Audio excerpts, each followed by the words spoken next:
Concernant le déclassement d'une partie du chemin d'Hugo, alors déjà, juste signaler que nous avons eu accès aux documents pratiquement 3 semaines après la fin, en tout cas, la remise du rapport par l'enquêteur public.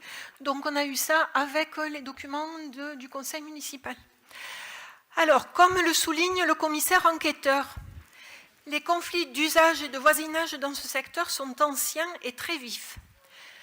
Pourtant, vous n'avez pas jugé bon que soient entendus préalablement les besoins et points de vue des différentes parties dans un but d'apaisement et de co-construction de solutions équilibrées pour tous.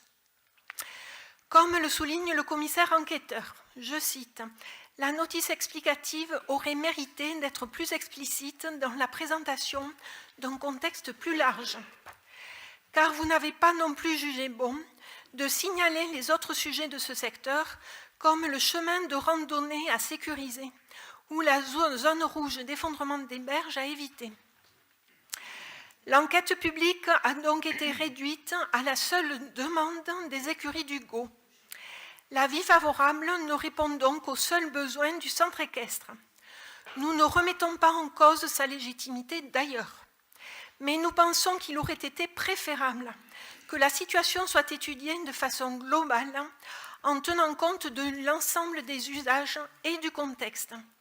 Les Albigeois qui se sont mobilisés sur ce dossier ont expérimenté votre traitement des contre-pouvoirs quant à l'écoute, la considération, le sens du dialogue et de l'intérêt général.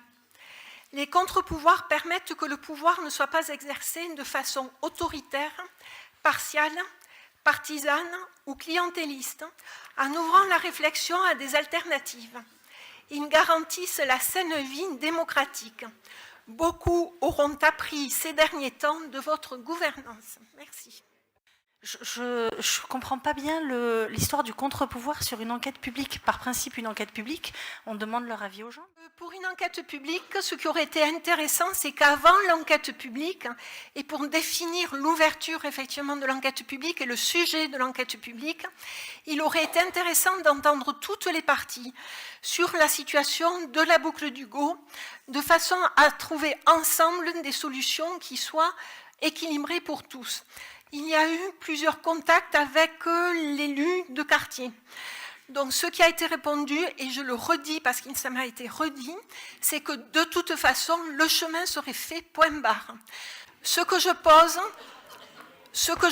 c'est que sachant que c'est un secteur, et ça c'est le commissaire enquêteur qui le dit, hein, c'est pas moi, d'accord, que c'est un secteur où il y a effectivement une situation conflictuelle au niveau des différents usages depuis longtemps, c'est-à-dire que ce n'est pas d'aujourd'hui. Donc ce qui aurait été intéressant, en tout cas de notre point de vue, ça aurait été que toutes les parties prenantes puissent travailler ensemble pour savoir quelle était la solution la meilleure.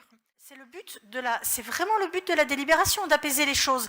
Et je suis un petit peu étonnée que vous arriviez à faire d'une délibération apaisante un objet de litige ou de conflit que je ne mesure pas complètement. Il y a deux façons de voir les choses. Il y a effectivement peut-être votre manière de dire on pointe tous les problèmes et quand on aura toutes les solutions, on essaie de les mettre en œuvre, ou il y a la solution qui a été privilégiée par l'équipe municipale de dire on connaît les problèmes de ce secteur, parce qu'effectivement on est tous des Albigeoises et des Albigeois, on a une élue de quartier qui est particulièrement impliquée dans son quartier, dans la ville d'une manière globale, mais dans son quartier en particulier, et qui connaît largement toutes ces questions, et on se dit, plutôt que d'attendre une espèce de paquet cadeau global, on va répondre aux problèmes qu'on identifie de manière peut-être séparée, de manière isolée, mais pour pouvoir être les plus réactifs possibles et répondre aux sujets les uns après les autres.